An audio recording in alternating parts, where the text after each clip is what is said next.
So let me focus in on three things. One is the X Prize, and Tony has been extraordinarily generous as a philanthropist, and a number of you in the room here who are members of our innovation board, thank you. For those of you who are part of that, some of our trustees in the room here.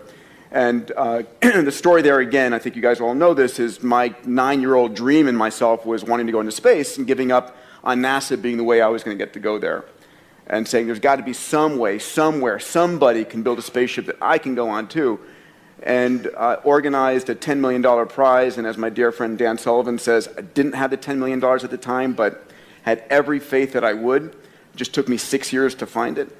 And that $10 million prize launched a private spaceflight industry that Richard Branson is now commercializing, and a number of other teams are doing. But on the heels of that, we said this idea of asking the world, what do you want to solve?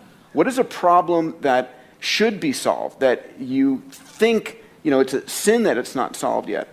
And realizing that there is so much brilliance around the world, that a kid today has more power than the President of the United States did 20 years ago in terms of the computational power or the knowledge they have, and that it used to be only the kings and queens that could solve things in the past, and now it's any of us can solve something.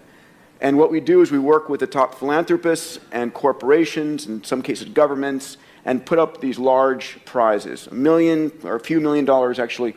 Christian Cottacini, who runs HeroX, a spin-out, does the smaller prizes.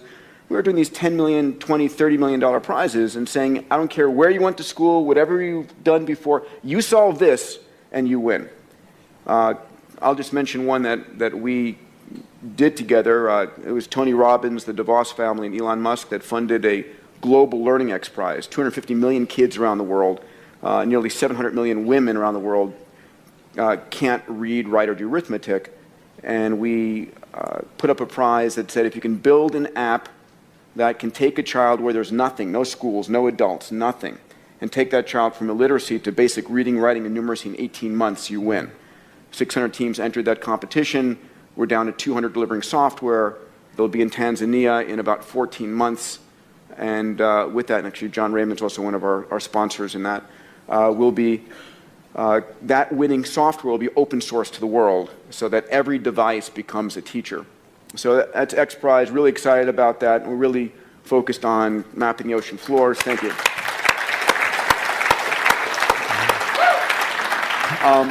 With my dear friend Eric Anderson in the back here, co-founded Planetary Resources.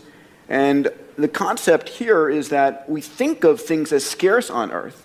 And certain things are the beautiful lands that we have, and we shouldn't rape and pillage them. But we live in a solar system filled with resources. And the concept here of Planetary Resources is we are using the most advanced technology, 3D printed spacecraft, AI on board, sensors that have never flown in orbit before, to go out to prospect near-Earth asteroids, which are rich in fuels, platinum group metals, construction materials. And those same spacecraft, when pointed down towards the Earth, we've just discovered, and we're really excited about this, can actually map and predict the yield of every acre of cropland on planet Earth and really help us feed the planet much more efficiently. So we just launched our first spacecraft. Next one goes up in the first quarter. The last one, which is sort of like, I think relevant to all of us, is the idea that we can all live 30 or 40 more healthy years in our life. And to Dan's point earlier about living to 95, but not 95, living to 195, whatever it might be, we're at a moment in time where we have to realize the software that runs our body, our genome, what happens to you isn't happenstance. It isn't like, oh my God, I happen to come down with that. That, your destiny is in your genes. It's also in the environment, all these kinds of things, but, and this is Tony's one of our investors. We created a company called Human Longevity. Craig Venter, who sequenced the first human genome, and Bob Hurry and I founded it together. And it's built the world's largest genome sequencing facility on the planet. We've sequenced more human genomes than the rest of the world combined. And not just the genome, your microbiome, a full body MRI, 2,300 chemicals in your bloodstream, the most massive data set about you. We mine that data to actually help you understand what is going on. It's the most complete information data set in the world. And we've also, just a few of you in the audience here I know are benefiting from this in our health nucleus. We're now actually sequencing cancers to help you know what drug specifically works for you in your cancer, not just for everybody who happens to have that generic cancer. So that's a big one. I think that's something that's going to impact all of us is, making 100 years old and you 60, right? You'll get younger. That's it. Awesome. What are the biggest trade-offs that both of you consider maybe negative in order to do what it is you do? Because you're both, incredibly driven, what I would consider insane schedules, but at the same time, you're making massive contributions to humanity. So what are the trade-offs that you would consider we work our asses off. We do a lot of stuff, but this is what we had to sacrifice in order to do it. If you think of it that way. I think if you think of it as a sacrifice, then you're going to build frustration or resentment. I really don't. If you think it's a sacrifice, you shouldn't do it. I think the challenge is that most people have this illusion about life-work balance. And I think that's if you're going to accomplish it, it's what people are laughing because right? What's true is life-work integration. So I was just in 7 countries, 21 days, but who's with me is my family, who's with me is my friends, and I've done well enough to have a plane and bedrooms and all that kind of cool stuff makes it. But when I didn't, we huffed it together. And in the beginning days, it was coach and dragging ourselves around. But I thought it was great for my kids to have schooling, but I thought an education was more valuable, and traveling the earth was a part of that. But we're in the middle of this crazy schedule, but it's not work, it's a mission. When it's work, it's that. I always ask people, I said, how would you describe what you do? And people, I say, is it work, is it career, or is it mission? And most people, of course, say it's work, and that's exactly what it is. It's heavy. If it's your career, it gives you something more. If it's your mission, it doesn't wear you out. It brings energy to you. It's fulfilling. And if you can tie your mission in with the people that you love, it's pretty cool.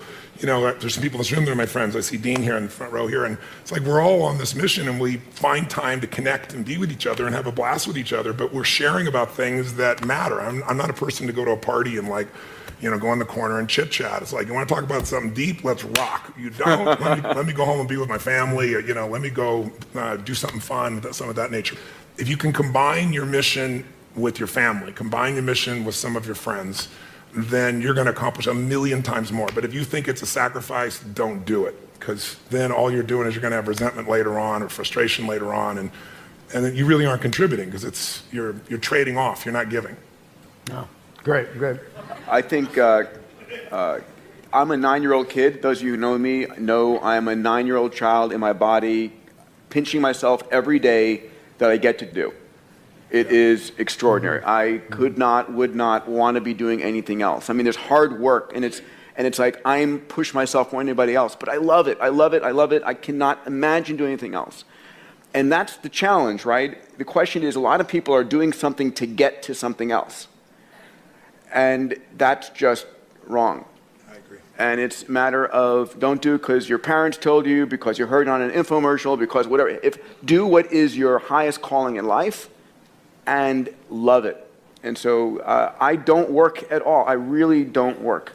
Dan has told me to get rid of it, and so I get rid of it. Well, this room is filled with some very high achievers. And obviously what I wanted to derive from you guys is just some insights, some how-tos, some what it is you do to just give them, perspective and stuff. And I carefully chose some questions.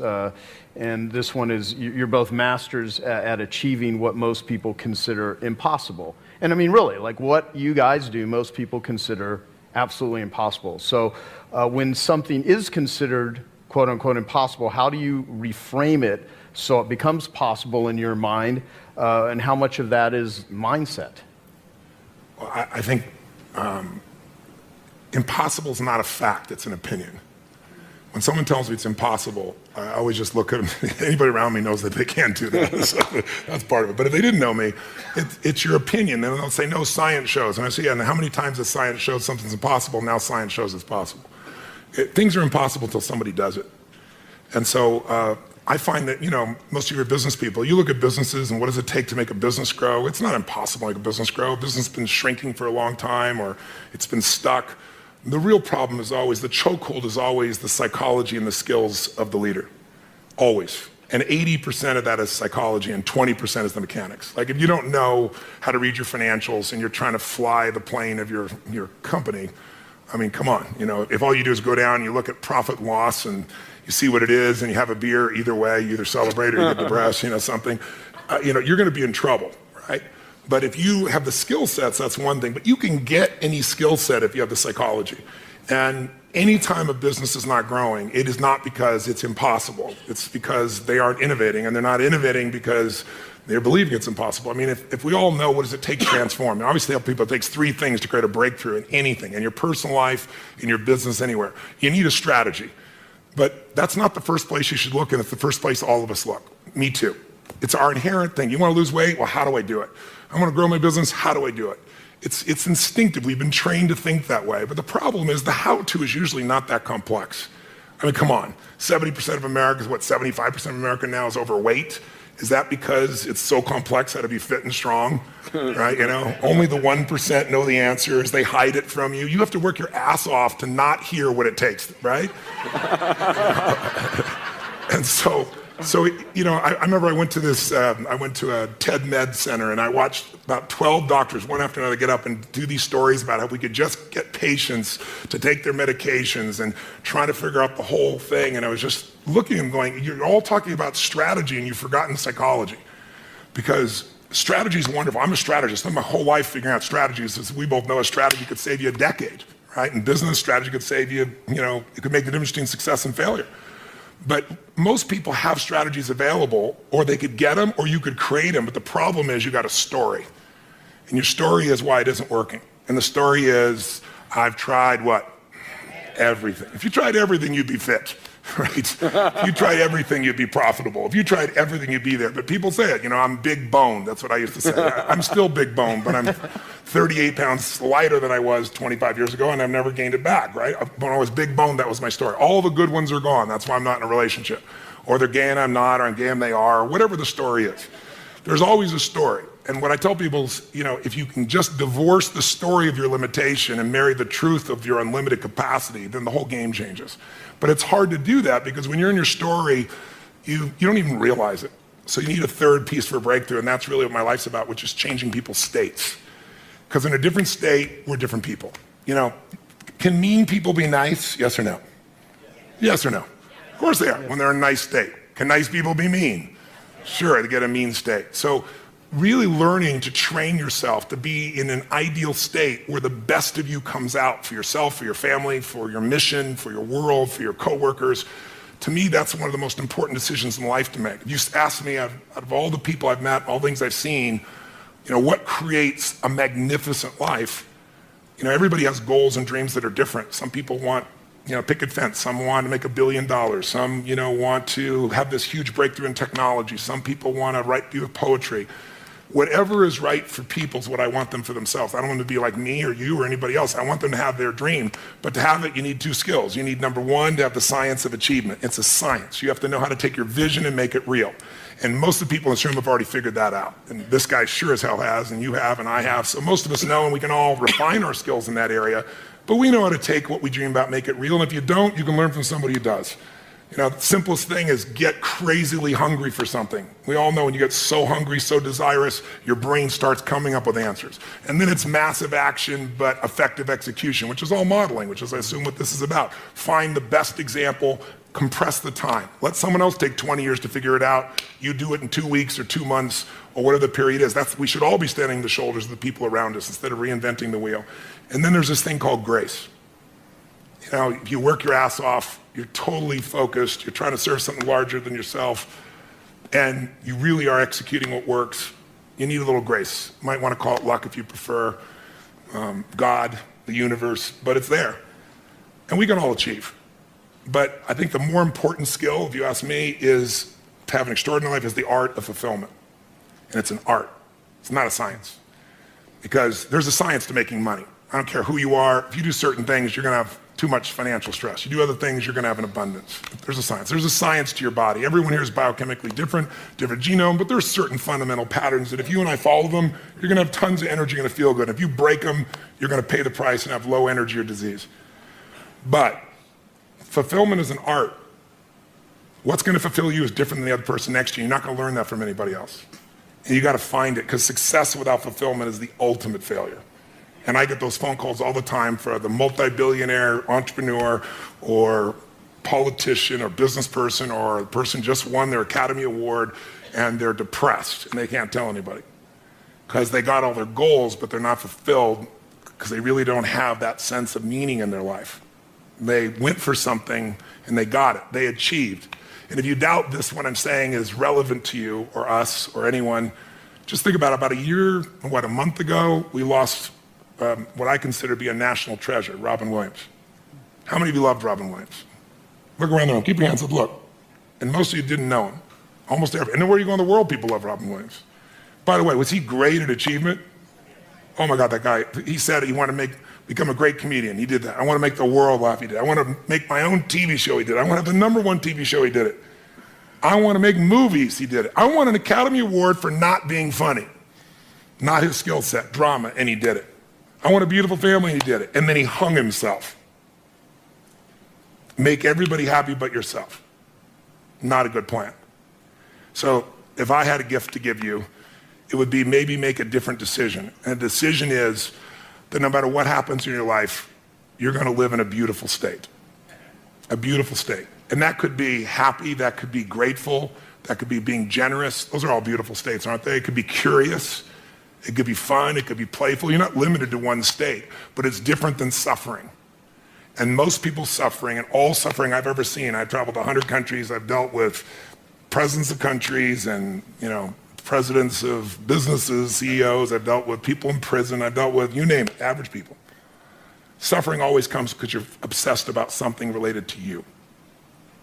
You can only be depressed if you're focusing on yourself. You say, no, I'm depressed because it's my kids and they're not doing well. No, you're depressed because you feel you failed your kids. It's about you. It's about how you think what you should have done or shouldn't have done or what someone did to you or didn't do to you in the past or the future, which don't even exist. So I have a simple goal. My goal is help people make a decision that says, I don't know what's going to happen. You might get a divorce, even though you don't think so. You might find a member of your family with cancer. You might have your house get burned down or have a tornado go by, and if you live in the same place, it happens every 2 years and you move back, we should talk, but some people seem to do that for some reason. You can't control those things. I can't control those things. I don't want those to happen to you or anybody I love or anybody who's even a stranger to me, but they're going to happen. True? Not positive things, just the truth. So if that's going to happen, I say make a decision now that says, I'm going to live in a beautiful state and I'm going to find beauty in whatever life brings me. Because life is too short not to. I see a little buddy over here named Sean. I remember when I got a phone call from the Make-A-Wish Foundation saying, a young man is about to die and he wants to meet you.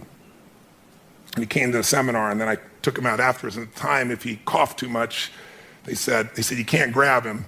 I said, I want to take him across the fire. They said, take him across the fire? I said, if he coughs, he'll break a rib. I said, I'll be really gentle. We're going to do this thing. And he did it. And then afterwards, I sat down with him and said, man, I don't have the answers, but if your body is, you're just coughing and it's going to make you break a rib, your body is so acid. I said, you should get alkaline. Let me put you together with a doctor. And how many years ago was that? I'm 36. I was 19. You were 19 and you're now 36. I like seeing you here, so brother. Give him a hand. He's a beautiful man. He's a beautiful man. But Sean, what made me think of Sean is Sean lives in a beautiful state. He could be complaining and whining. What does he do? His whole life is not about himself. That's why he's so happy. He doesn't live in himself. He lives outside himself, serving things he loves. He still takes care of himself, and he's funny. He likes to seduce women and things like I can't talk about right now, but... Oh, you're married now? Okay, well, good. I'm glad to hear it's about frickin' time. All right, Sean? It's good to see you grew up. Now, the bottom line is this young man over here who now is at a different stage of life, he's always been who he is. I think he lived because he lived for more than himself. I'm sure he felt pain, but we only suffer when we think about what's being done to us or what people are going to think or what they should have done or hadn't done, and you can't control that stuff anyway. I mean, why be pissed when people are going to do that? Are people going to be mean? Yes or no? Are people going to be unfair and unjust? Yes or no? Are people going to be beautiful and generous? Yes or no? You just never know when that's going to happen, so might as well enjoy yourself along the way. And I suggest today, if you want, if there's any gift I came by to give you, it's to tell you what you know already, but get you to make a decision about it. To actually decide, I'm going to live in a beautiful state. That doesn't mean I don't get angry or tired. Suffering arises and you end it the moment you go, I'm thinking about me. If I do this, I'll always be suffering. The human mind is always looking for what's wrong. The human brain is not designed to make you happy. It's designed to make you survive. Happiness, that's your job. And you only get it if you draw a line in the sand. That's how it's going to be. And I can tell you the few people that do it, I know a few people that have done it, they have magnificent lives. And when you're in a beautiful state, the best ideas come in. This man lives in a beautiful state. Every time I talk to him, I love seeing Peter. Peter's just always on fire about something. But notice, he's doing unbelievably well. There's nothing wrong with that. But almost everything he's doing is about more than himself, and so that's why he feels so alive. He's not suffering an ounce. He's in ecstasy. He's not lucky. He's living life a certain way. It's a beautiful way. I'm honored to have you as a friend. Thank you, brother. How many met this man before and he was in a wonderful state? Let me show your hands. I don't think I've ever seen him not in a wonderful state. I've seen him have some painful, challenging places, but he doesn't stay there. And look what he's able to create because of it. He is a 9-year-old boy who's on fire. He's on fire to light the world on fire with what's possible. It's a beautiful thing. I honor you. So the contribution I'll make, thank you, Tony. And I think it was about impossible and mindset and so forth, is the reality is there is very little that's impossible, period. It just is. And your mindset, as soon as you say something is impossible, then you shut down every possibility for solving it, right? And we all know this. And the challenge is that it's really hard not to be in that state because we get thrown stuff all the time. And what I want to share with you is an experiment, which is to say, okay, not only how do I make it possible, but how do I actually go 10 times bigger? And you've heard me speak about this, moonshot thinking, bold thinking, whatever the case, whatever terminology you want to give it. And most of us in our life are trying to make a 10% improvement. And we know this. I'm trying to increase my revenues by 10%. I'm trying to reduce my sales by 10%, save 10% more of the lands out there. Whatever it truly is, we all have this sort of beaten into us by life and by the rest of the universe that you can make these small incremental improvements. But the fact of the matter is that there are those in the world that go 10 times bigger. And every one of us can be that. And as soon as you say, I want to not only solve this thing, but go 10 times bigger in my work, in the things, and can I say this, in something that you're truly passionate about, not just about earning a little bit more money. I mean, it really should be in something that you care truly about, that is bigger than yourself, that is impacting the world. As soon as you try and go 10 times bigger, 3 magical things happen. Number one, even if you have no idea how to solve it, no idea how to get there, you'll be amazed at what you come up with.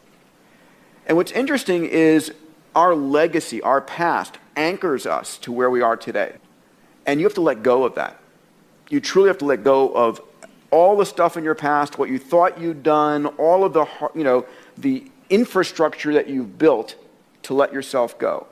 When Elon Musk built Tesla, the reason Tesla was such an amazingly better car is he didn't have 100 years of Detroit to hold on to. He started with a clean sheet of paper. And imagine what could be. The second thing is when you try and go 10 times bigger versus 10% bigger, it's 100 times the value proposition. And it's never 100 times more expensive or 100 times harder. And so you get this increased capability. And then the third thing is when you try and go 10 times bigger, to solve a problem 10 times bigger, you've got to reinvent stuff.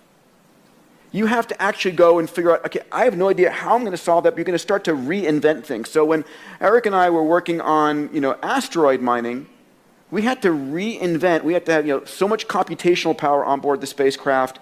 We had to come up with brand new sensors and hyperspectral and midwave IR that didn't exist, had never been licensed, because these spacecraft were going to be operating at 200 million miles away, and that forced us to come up with new kinds of capabilities that were not currently possible. And you'll be amazed what those capabilities that you create in your business, in your life, enable you to do. And so there's this massive benefit, this payoff, this dividend that comes from expanding your mind and not being anchored to the past. And so I think that there are very few things that are truly impossible. I think that impossible is a state of mind. And I'll say one other thing. the people in your life are part of that anchoring. And so how do you anchor yourself with a new set of people? Right? I'm looking at my dear friend Naveen Jain here, with whom we've opened up X Prize India and are really working on solving women's and girls' issues in India and providing abundant drinking water in India. I mean, so how do you surround yourself with amazing people who live in the state of anything is possible? I'm blessed at X Prize, at Singularity University, at HLI and PRI. I live that constantly. And so how do you do that?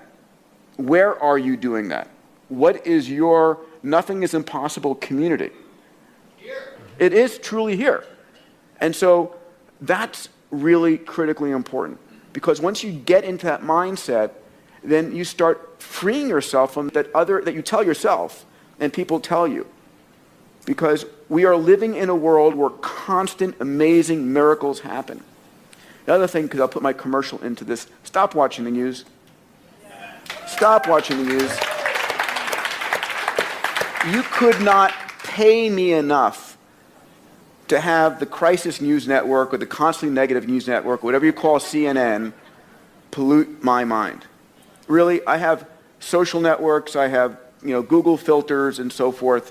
I was just telling Ariana about this, and hopefully she'll do this. I want on the front page of Huffington Post, I said, I want a slider where I can control the percentage of positive news stories. Right? How would you like that instead of, because right now it's 10 to 1 negative to positive. It's true. It's like, why would you possibly invest in the world and in the life and all these things if the world is falling apart? If the Crisis News Network is like showing you airplane accident, airplane accident, airplane accident, what problem is that the news networks never tell you, there was no school shooting today at this school, or there was, this airplane actually flew LA to New York and actually made it and everybody survived. That's not news. And so we get this disproportionate view, and so our minds are constantly, the mindset you have when you watch the negative news is awful. Not that it's not going on. It's not that there's this amazing hardship and lives that are on the precipice of hunger and death around the world. But the world is getting better at an extraordinary rate, and you can make a difference in it. And there is no problem. There is no problem we cannot solve, period. End of statement. So. Awesome. All right, so since both of you are two of the greatest achievers and biggest thinkers, at least that I know. In the history of humanity. Honest to God, you know what? No, in a very serious way. It's funny. I can't imagine there will ever be another Tony Robbins. You are a freaking freak of nature. That's true. A force of nature. And I mean, one of the most amazing things, like when I went to date with Destiny, he'll ask, how many of you came here, you're thinking about committing suicide? And literally, I don't know, anywhere from 6 to 12 or whatever, I don't know the amount, stand up, and you literally take that on. I don't know another human being that could, I mean, it's mind-boggling, and you flip it. You take a person in a horrible, hopeless state, and they're coming to your seminar maybe as a last-ditch effort, but there's that hope. And you just channel it, but then you share that with freaking thousands of people live on the spot. I mean, and that's just one of like hundreds of things that you do that are mind-boggling. And everybody in the audience thinking, there's no way he can do this. There's no way you can solve. How can you possibly? And then boom, it's done. You do it. It is truly a blessing to have you on the planet. It's a blessing. I mean, like, were you born this way? It's a stupid question, but like, I'm saying it for other people. Like, you built yourself to be Tony Robbins. Could publish your gene sequence? I was a kid from Azusa who had no certainty, who we had no food and had to be in charge because my mother was a little crazy, and I promised myself that my future family would never go through this. And so I decided I hated suffering because I experienced it and I wanted to end it. So I read 700 books in the area of human development, psychology, and physiology when I was still 17, 18, 19 to 21, 22 years old. I was saying I was going to read a book a day. I didn't do that, but I'm still immersed. I went to every event. I listened to everything. I got immersed. But when it comes to people, I've been doing this for, 38 years, and I've been with 50 million people, so, and 100 countries. So there's nothing I haven't seen at this point when somebody stands up. So it's beautiful. It happens different every time. It comes through me. And I really believe in grace. I really believe it's there. But I prepare at a level that most people never dream of. And I also know that there's, whatever human beings feel, we are not our feelings. We are not our patterns. Those are things we might identify with, but we're not that. And so when I see a pattern and it doesn't work, I don't think the person's broken. I don't think anybody's broken. I'm not here to fix people. But I am here to break up the patterns that don't work. And I've never lost to suicide, knock on wood, and thousands for 38 years. And we follow up 2 years later, 3 years later. They're making a documentary right now. So how do you both deal with or think about or even channel like extreme levels of stress, adversity, criticism, public opinion, or failure? Because both of you have had, things that just flat out didn't work, but you're public figures. And how do you handle it or deal with it or think about it? I really let go of criticism really fast. I might, sort of process it in the moment, to try and figure out is there something that I truly can learn from there valid, but I let go of it really fast. And so if I'm in a fight, a personal fight or whatever, it's like, time is so precious. Time is so precious. Failure, God, I've had a wonderful series of failures. And, I built a launch vehicle company that we won this huge contract and couldn't finance it and had to close it down. I built a multitude of companies. Luckily, a third have been great, a third have been okay, and a third have been life lessons. But I have to believe that what I'm doing in my heart of hearts is the right thing to do. And if I'm doing the very best I can, and I believe it is something, because when I take $1 from somebody as a donation or as an investment, and those of you who are in the room here who have supported me or invested in me know that. It's like, it's me. It's like you got my cell phone number and I care and I am so committed to making, to delivering. I will do everything I possibly can. So I need to know that for myself. And I can sleep at night if something fails, but I know I gave it everything I possibly could. And there are also those times where, it's like nosedive. And I will stop everything else I'm doing and I will go laser-like on that. 100%, 24 hours a day, 7 days a week, and I will do everything humanly possible. And it takes that a lot of times. It absolutely takes that a lot of times. So, that's for me. Awesome. Thank you. I would say, I love to light people up. Since I was a little kid, I love to light people up. And so early on, I want to make everybody happy all the time. And then I come in this package. I was 5'1", and then next thing I know, I'm 6'7". I grew 10 inches in a year because I had a tumor in my brain.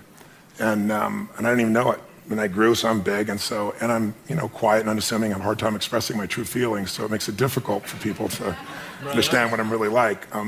No, I'm fairly loud and intense. And what happened for me in the beginning is I was trying to make everybody happy all the time, and then I just began to realize not everybody wants to be happy. And gradually I began to realize opinions are a dime a dozen, but impact is all that matters to me. So when you've had the impact, and you don't need anybody else to tell you. And you don't need somebody else to acknowledge you, put stars on your chart. When you do what's right, you know it. And no one can take that from you. They can take away anything you have, but they can't take away who you become. And you become something unique when you find a way to grow and you find a way to give. And when you do that consistently, it creates an extraordinary life. So I'd lie to say that I don't want people to hate me or dislike me, but it wouldn't be accurate to say I don't care, but I don't care enough to change what I'm doing. If what I'm doing is valuable.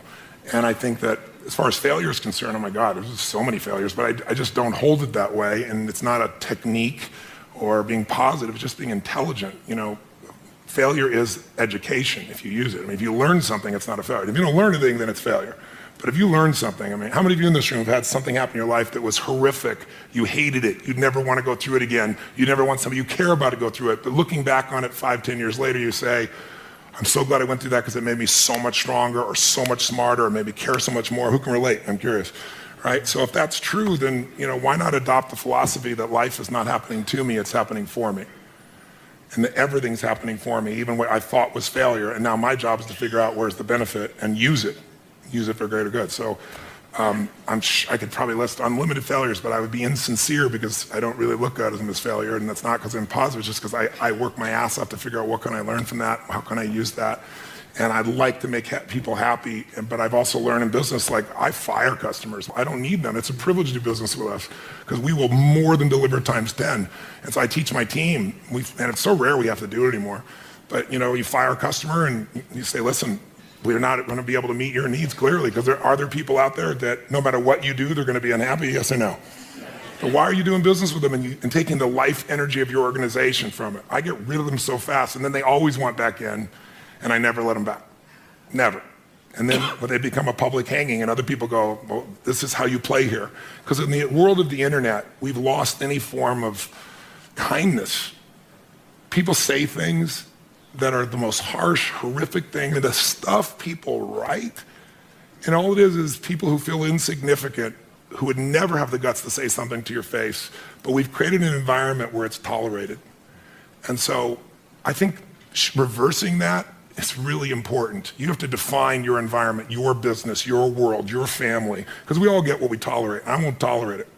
I'll give my soul to a stranger, but I won't tolerate somebody being abusive to any member of my team or to people in my audience or to me, certainly not to my family.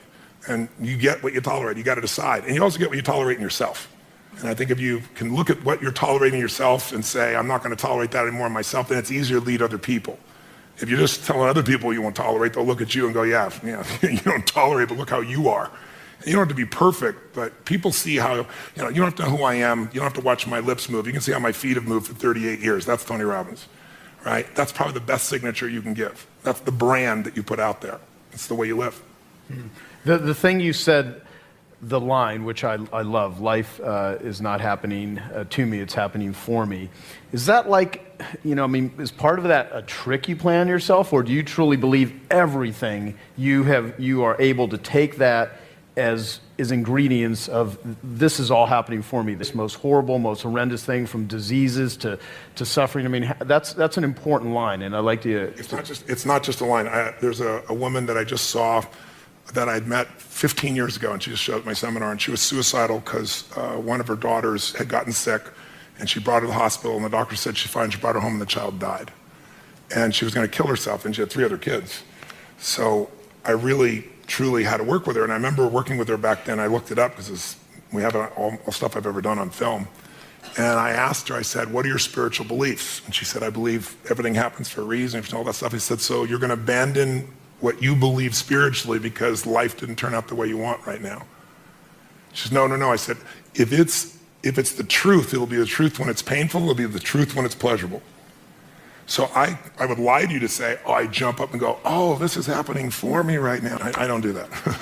I think, what the hell's happening? Why? And then I catch myself and I go, there's some good in this. And my real core belief underneath that is, everything I've ever been able to help people with is because I've faced some portion of it.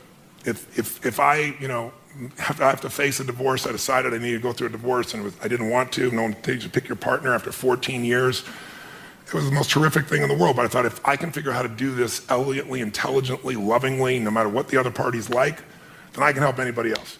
I've had several businesses over the decades that were, near the verge of bankruptcy. I had a resort in Fiji, and there was a coup.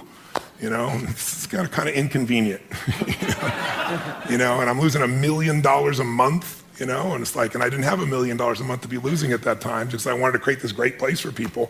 But it's like, in the midst of all those elements, I'd come back and say, if I can figure this out, I can help any other business. So almost all my skills have come because of something I had to solve in me or help someone else solve. And my view is, if I can figure it out for me, I can help millions of people. And so that makes the problem inspiring, as opposed to the problem being, why did it happen to me? Because we're all going to experience problems. The only thing that we all have in common is everyone here is going to experience severe pain. I don't care how rich you are, money is not going to create immunity to pain. Suffering, you can get immunity from the decision I told you about. But we're all going to have problems. We're all going to have challenges. The only difference is, what the hell are you going to do with them? And if we just deal with our own problems, they get really boring, and some people need problems to have drama in their life to cover the fact they're not doing anything. But I think it's much more interesting to solve it and move on and help other people do the same, because you've actually done it, not because you talk about it. Yeah, gotcha. What I love is Robin Sharma, who we did a call with, he's in the room. He has this thing, the 5 a.m. Club. A guy named Hal Elrod wrote a book of Miracle Morning. You do priming in the morning. I'd love to hear what you guys feel are your best rituals, or what it is that you are doing that just massively impacts you to be as effective as both of you are. If there's something simple or something that you just do that makes your life work, starting be it a morning ritual or just anything that people here could do. Does watching cartoons with my kids at 7 a.m. count? No, that may be accurate. I mean, it's for me, it's anchored in my desiring to make the impossible stuff I set out happen, right? It's anchored in this infinity challenge. I'm never bored. These problems I've taken on with an amazing group of people are all sort of infinite, and there's no getting there. So for me, they're my guiding stars. So it's like, okay, what am I going to do right now to move the game forward this day? You know, I wish I could say I was a great meditator or yoga person or so forth, and that will come, but not right now. For me, it's just it's dedication to the child inside me and what I care deeply about, which is making these succeed. And ultimately, it's trying to be clear about what I'm enjoying doing. Right? It's surfing the stuff I love versus this is work. I'm probably not good at this work. Who else can I find that can do it? And doing the stuff that I truly love better, and doing more of that. I mean, there's nothing sophisticated there. Tony, what do you got?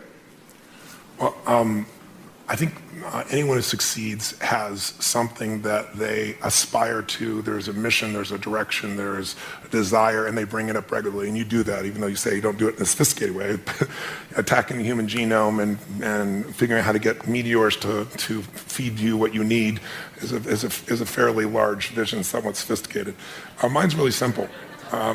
Mine's simple is I believe that the body is the place that drives the mind the fastest.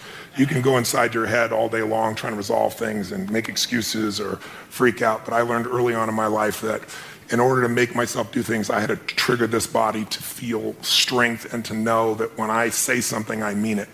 And so I have a simple ritual that's actually enjoyable. It may not sound enjoyable, but it is now, which is I get up every morning, and I'm privileged to have multiple homes. So if I'm in those homes, one of the homes I have a river, the rest of them I have cold plunges. And I go into 56-degree temperature just for about 60 seconds. I jump straight in, or I was just in Sun Valley, the river's 38 degrees, a little bit cooler. And I took my nephew and said, "You're about to learn how to start your day." And I bring all my friends when they come. They all have to do this. But every cell, every nerve in your body explodes, and it's phenomenal for your lymph system, phenomenal for your health. But it also is just a simple discipline that says, I say it, it happens. I'm going to say I'm going to do this, I do it. And I've done it so much, it's there, and it's invigorating. And then I do, as you said, something I call priming. I don't, you wake up and you're, 22 hours off your normal time zone, and you've got to get up and take care of 10,000 people for 3 days and nights for 14 to 15 hours. You don't always wake up feeling, wow, is this the coolest thing in the world? Some days wake up and go, what universe is my body in, And so I do my physical ritual, but then I also do this priming. And priming for me is just, I don't hope that I'm going to show up at my best. I create a state for it. Most of you know probably the principle of priming. They've proven it in so many scientific studies. We all think we make our decisions consciously, when much of our decision making that we think is conscious is being made by contextual environmental manipulation that we're not even thinking about. On one study, they took some people and they hired actors that would go to 100 people, and they'd walk up to you, and they were trained to do the exact same look, same expression, and they'd say, "Would you hold this?" They hand you a coffee cup, and they reach in their pocket and grab their phone, put them back, say, "Thank you very much." They just to kind of assume the action. And they would do it the same way, same facial expression. 100 people one way, 100 people out there. And what was the only difference? Cold iced coffee versus hot coffee. An hour later, they come back with some people, different people, who've got little caps on. They're saying, "Listen, we'll give you $10 if you'll give us 2 minutes. If you read this 3-paragraph story and give us 2 question answers." And they read this little story. Everyone reads the same story. And at the end, they ask them, how would you describe the main character? What are they like as a person? 80% of the people that got warm coffee said they're warm, they're generous, they're loving, but warm is always one of the language patterns.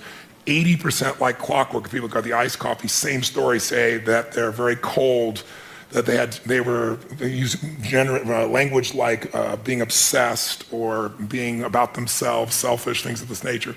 I give you dozens of examples. So what I do each morning is I do a breathing pattern. It's an explosive breathing pattern that I learned in India, breathing your breath in and exploding it out, from the gut out the nose.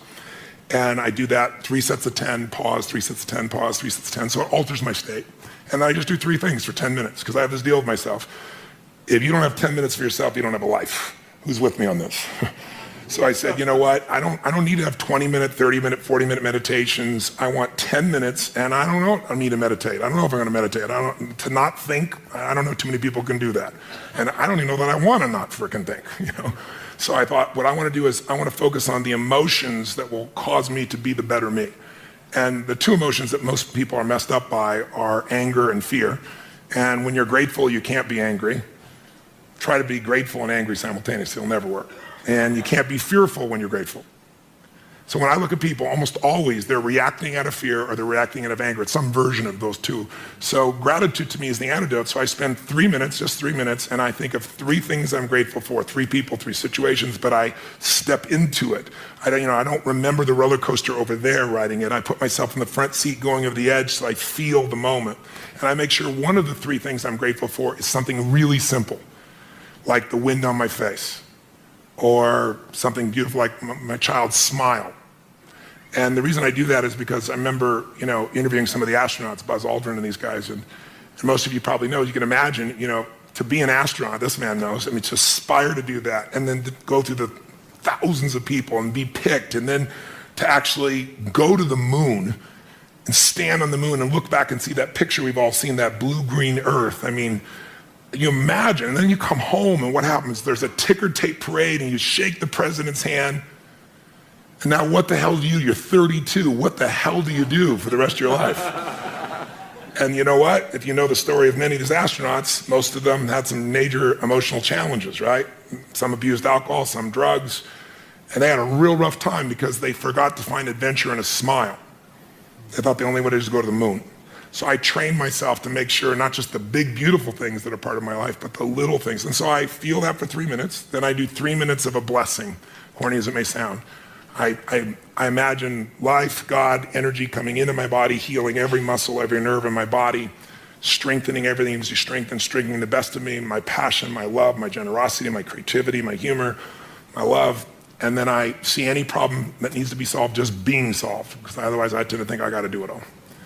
And then once I feel that fully, and that energy comes through me and back through me multiple times, then I do a circle of my intimate family, my kids, my wife, my friends. This little character over here is one of my list. And I just circle out all the way out to my clients.